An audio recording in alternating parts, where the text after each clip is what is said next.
Good afternoon for the first time on Gran Turismo Sport. Ladies and gentlemen, my first commentary of course. And this is a league pre-season event. You can see the qualifying order on the side there. For some reason in this next clip the times are all deleted, but the order is correct. We are lining up in position 2 behind Viper, who dominated qualifying. We're all in the same Mazda Atenza Group 3 car, but he was 1.2 seconds, I believe, in front of me. However, I did no practice, and I guess most of the field didn't either, since this is not a race for points. So hopefully that's not the case throughout the rest of the season. And I think we need to work on our starts. Everyone's seemingly bogging down, unless this car is just completely incapable of spinning up the tyres.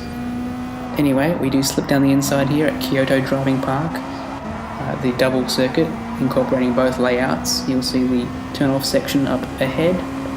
We took the lead there in front of Viper. We needed, of course, to stay in front, otherwise he probably would have blown off into the distance. He goes for a really late move here. No contact though. Considerably decent move there, you have to admit. And I tried to come back at him, but ultimately got on the curb and slowed myself down.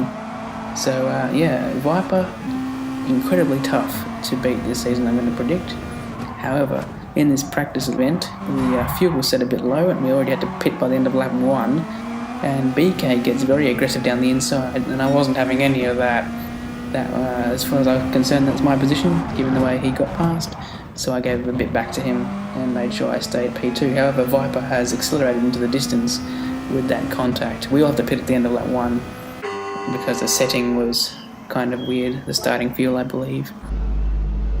And we've sped up the pit stop, but we have emerged in front. That is key. That's just because I didn't change my tyres in that pit stop. I thought I had a pretty good setup there with the mediums on the front and the softs on the rear, because the front right was just going, and I think everyone had to be on the medium. But indeed there you can see, as I start to suffer on these tyres, that effect of that one lap of better tyres that Viper has means that he can make the corner. So through he goes. I even give myself a little bit of a slowdown penalty. I try to stay with him though, and indeed get a pretty good run through the final chicane. Try to go around the outside though at the final hairpin. Not quite the best, but if we can get a good run, we should be able to get past him with some slipstream into turn 1.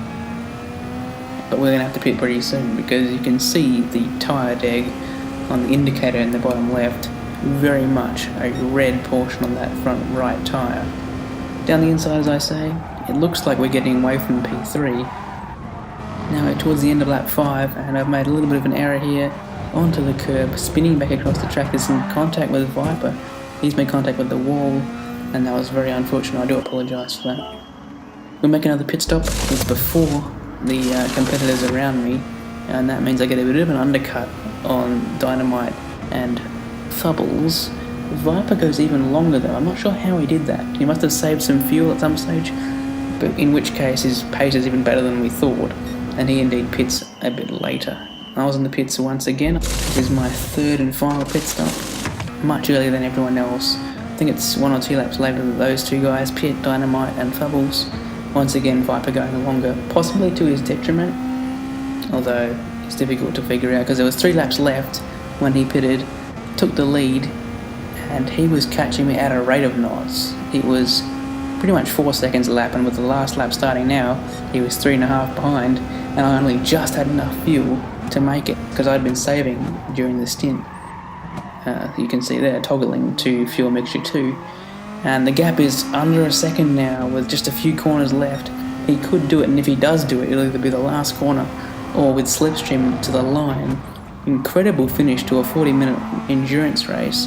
Just how close this is, especially given his qualifying pace was 1.2 quicker than me.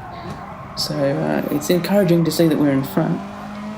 But what will happen here? Will he get us with slipstream? He's in it. I'm not going to move from this line. He pulls out, and I think we're just going to eke it.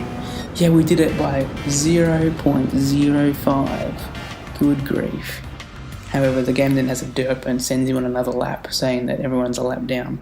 So go figure that one out. Anyway, there we go. I believe it's round 1 next week. Not sure what track it is yet, but that is certainly an encouraging sign. I've been Jacko. See you then.